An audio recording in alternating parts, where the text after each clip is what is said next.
नमस्कार, बहुत स्वागत है आपका इस बुलेटिन में। आपके साथ मैं हूं कीमी अरोड़ा वर्मा। शुरुआत इस वक्त की बेहद बड़ी खबर के साथ करेंगे। राजस्थान में जिस तरह का पॉलिटिकल क्राइसिस चल रहा है, ऐसे में सियासत को लेकर आप देखिए एक्शन में कमलनाथ। आला कमान ने कमलनाथ को दिल्ली बुलाया है। कमलनाथ के क्योंकि गहलोत से हैं अच्छे संबंध, तो ऐसे में लग रहा है कि कोई बातचीत की जा सकती है। राजस्थान कांग्रेस में लगातार उठापटक जारी है। गहलोत गुट के 92 विधायकों के इस्तीफे का दावा किया जा रहा है। सीएम के रूप में सचिन पायलट पर ऐतराज जताया जा रहा है। अब राजस्थान पर आला कमान को फैसला लेना है और जो भी फैसला आला कमान लेगा वो फैसला बहुत ही अहम रहने वाला है। तो राजस्थान में जो पॉलिटिकल क्राइसिस चल रहा है उसमें क्या भूमिका निभा सकते हैं कमलनाथ? हो सकता है कि उन्हें जयपुर भेजा जाए या फिर अभी आला कमान को इस पर फैसला लेना है। लेकिन इस बीच ये बड़ी खबर आ रही है कि राजस्थान कांग्रेस में जो उठापटक लगातार चल रही है, ऐसे में पूर्व सीएम कमलनाथ दिल्ली के लिए रवाना हो गए हैं। दिल्ली पहुंचेंगे और दिल्ली में उन्हें एक बड़ी जिम्मेदारी सौंपी जा सकती है। इस क्राइसिस से निपटने के लिए किस तरह की जिम्मेदारी इन्हें सौंपी जा सकती है, इस पर हमारी नजर है। नितेंद्र हमारे साथ, हमारे सहयोगी और ज्यादा जानकारी के साथ जुड़ गए हैं। नितेंद्र, क्या अपडेट? दिल्ली के लिए रवाना हो गए हैं कमलनाथ, अब से कुछ ही देर में यहां पहुंचेंगे और ऐसे में देखना बेहद दिलचस्प होगा कि किस तरह की जिम्मेदारी इन्हें सौंपी जा सकती है राजस्थान में जो उठापटक चल रही है उससे निपटने के लिए। जी, करीब 10 मिनट पहले कमलनाथ जो है वो भोपाल से टेक ऑफ कर गए हैं दिल्ली के लिए और आज जो है वो छिंदवाड़ा से कल ही लौट कर आए थे, क्योंकि छिंदवाड़ा में जो है वो कल नगरीय निकाय का चुनाव भी है। लेकिन उस बीच में जो है वो कमलनाथ को दिल्ली बुला लिया गया है और उसका सबसे बड़ा कारण यही है कि कमलनाथ ऐसे नेता हैं जिसके अशोक गहलोत के साथ साथ सचिन पायलट से भी बहुत अच्छे संबंध हैं। क्योंकि जब वो मध्य प्रदेश के मुख्यमंत्री थे या प्रदेश कांग्रेस अध्यक्ष हैं, तो कई बार इस बात को देखा गया है कि सचिन पायलट से कमलनाथ के बहुत अच्छे संबंध हैं और इसीलिए सचिन पायलट और अशोक गहलोत, उनके बीच में यदि कोई तालमेल बैठाने वाले कांग्रेस में कुछ नेता हैं तो उनमें कमलनाथ हैं।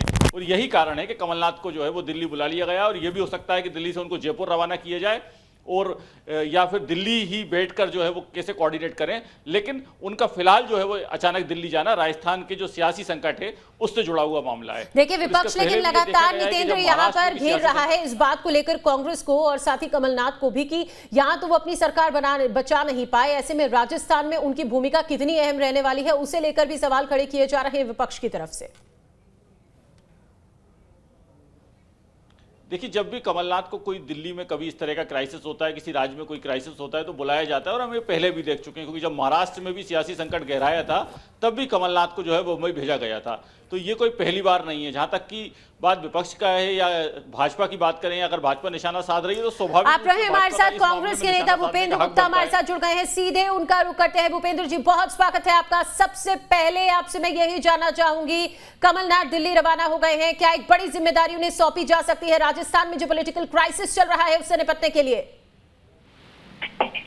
ये कमलनाथ जी जो है योग्य और बहुत ही जो है अनुभवी नेता है और अगर इस तरह से हाईकमान समझता है उनकी अपरिहार्यता है तो वो अपनी सेवाएं देंगे पार्टी को। वो पार्टी के लिए हमेशा तत्पर हैं। नहीं, पार्टी के लिए देखिए भूपेंद्र जी तत्पर है, लेकिन ऐसे समय में जिस वक्त कांग्रेस में राजस्थान में जो कांग्रेस की स्थिति बनी हुई है उस समय पर आला कमान के पास वहां पर पहुंचना, फैसला हालांकि बहुत अहम रहने वाला है, आला कमान क्या फैसला लेगी, लेकिन इस वक्त हम टाइमिंग की यहां पर बात करें, वो वहां पर पहुंच रहे हैं, तो इसे हम किस तरह से देखें? उनके अनुभव का लाभ लिया जाएगा और सारी चीजें जो भी समस्याएं का समाधान होता है डिस्कशन से ही निकलता है। और जो लोग डायलॉग कर सकते हैं, जिनकी कम्युनिकेशन है, जिनके, वो निश्चित रूप से उससे हल निकलेगा। भूपेंद्र जी, क्या जयपुर भी भेजा जा सकता है कमलनाथ को? ना, ये तो मुझे जानकारी नहीं है, ये तो अभी पता चलेगा। आप रहे हमारे साथ। दुर्गेश केजवानी जी हमारे साथ बीजेपी की तरफ से जुड़ गए हैं। भूपेंद्र जी, मैं आपके पास आती हूँ, लेकिन पहले दुर्गेश जी के पास जाएंगे, उनसे भी रिएक्शन ले लेते हैं। दुर्गेश जी, आपसे मैं सबसे पहले रिएक्शन लेना चाहूंगी। राजस्थान में जिस तरह की उठापटक चल रही है उस बीच कमलनाथ जी रवाना हो जाते हैं दिल्ली के लिए और माना यह जा रहा है कि उन्हें एक बड़ी जिम्मेदारी सौंपी जा सकती है ताकि इस क्राइसिस से किसी तरह से पार पाया जाए। देखिए, अभी मैं कांग्रेस के प्रवक्ता साथी जो अनुभवी हैं हमारे भूपेंद्र जी, उनकी बात सुन रहा था। वो बता रहे हैं कि कमलनाथ जी अनुभवी हैं। हमें तो मध्य प्रदेश में कमलनाथ जी का अनुभव कहीं नहीं दिखा। वो सरकार 15 महीने में ही गिर गई उनकी। वो अपने विधायक नहीं संभाल पाए कमलनाथ जी, और कमलनाथ जी ने जो 15 महीने में सरकार से पहले जो वचन दिए थे 973 वचन, एक भी वचन पूरा नहीं कर पाए। मध्य प्रदेश की जनता ने उनसे आशा लगाई थी कि कमलनाथ जी एक उद्योगपति हैं, वो उद्योग देंगे, पर उन्होंने तबादलों को ही उद्योग के रूप में स्थापित कर दिया।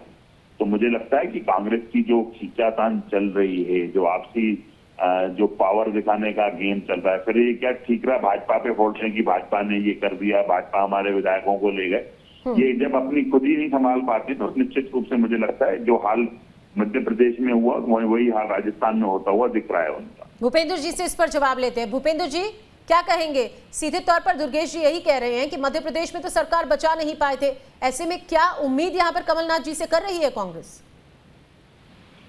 परेशान क्यों है? अगर जो है हम लोग नहीं कर पाते हैं तो इसमें भाजपा की तकलीफ क्यों पेट में दर्द हो रहा है? दूसरी चीज, जो सरकार 18 साल के अपने 18 साल में वादे पूरी नहीं कर पाई, वो 15 महीने का रोना रोकर जो है ये बता रही है कि वो कितने जो है नाकारा लोग हैं। 18 साल में जो वादे किए इस प्रदेश की जनता से, उसमें से एक भी वादा पूरा किया हो तो बताते हैं। मैं केशवानी जी के से एक और वादा ही निवेदन कर देता हूँ। 18 साल पहले कहा था कि हम 50,000 रुपए तक का किसान का कर्जा माफ करेंगे। अगर किसान का कर्जा जो है भारतीय जनता पार्टी की सरकार ने 18 साल में 1/8 भी माफ कर दी हो तो उसकी जो है जानकारी ये दे दें।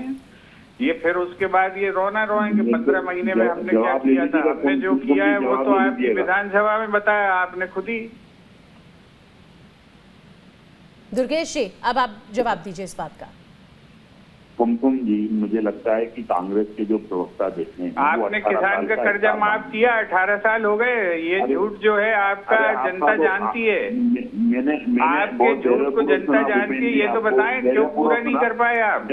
18 साल में सरकार है, जैसे आप बातें कर रहे हैं। आपने जो है 4 सरकारें बनाकर लोगों को उल्लू बनाया है। जवाब ले लीजिए मुझसे। कुमकुम जी इनको चुप कराइए ना भैया, जवाब तो दीजिए दादा। केवल एक ही मुद्दे पे दे दीजिए आप। मैं बता रहा हूँ ना आपको, जनता ने हमें 2003 में कुमकुम जी चुना था। वो जो दिन वादे हमने जनता से किए, तभी जनता ने हमें 2008 में जनमत दिया। तो हमने वादे मत करो, आपको हमने वादा याद दिला दिया। कहें तो छपा छपाया भेज दूं आपको। यही झूठ है, ये फर्जी बातों से कुछ नहीं होता। आपको हमने एक वादा याद दिलाया, वो पूरा क्यों न हुआ बता दें। वादे हमने जो पूरे, आप ये फर्जीवाड़ा मत करिए दादा। आप तो बहुत विद्वान आदमी, डॉक्टर हो यार आप। जनता आप जो है बीजेपी के आम प्रवक्ताओं की तरह झूठ कम बोलते हो, तो ये सच बोलो ना।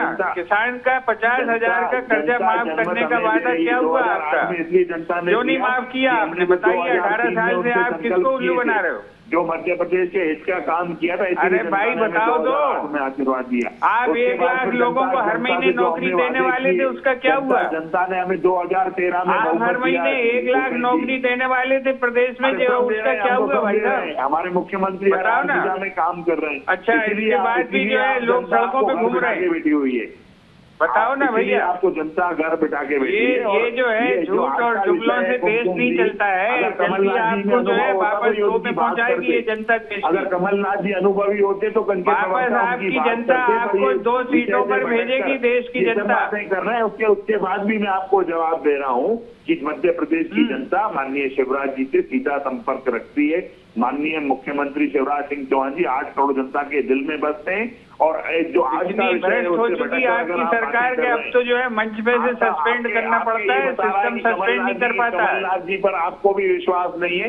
आपकी सरकार इतनी भ्रष्ट हो चुकी है कि अब कोई सिस्टम नहीं बचा है। भूपेंद्र जी, सड़क पे खड़े होकर सस्पेंड करना पड़ता है लोगों को। भटक रहे हैं सिस्टम सस्पेंड नहीं कर बात कर रहे हैं कमलनाथ जी के रोल को लेकर कि क्या वहां पर जो क्राइसिस चल रहा है उससे, उस क्राइसिस से निपटा जा सकता है और यहां पर किस तरह की जिम्मेदारी कमलनाथ जी को दी जा सकती है। दिल्ली के लिए वो रवाना हो गए हैं। मुद्दा ये चल रहा है, इसमें हमें लगता है कि आरोप प्रत्यारोप ना लगाएं तो ही सही रहेगा। ऐसे में क्या उम्मीद कांग्रेस कर रही है कमलनाथ जी से, और जिस तरह का यहां पर क्राइसिस चल रहा है उससे निपटने में किस तरह का रोल अदा कर सकते हैं कमलनाथ जी? इस पर मैं आपसे एक रिएक्शन लेना चाहूंगी और फिर जाऊंगी दुर्गेश जी के पास। दुर्गेश जी, मेरा नाम किमी है, उसके बाद आप मेरे को जवाब दीजिएगा। भूपेंद्र जी बताएं।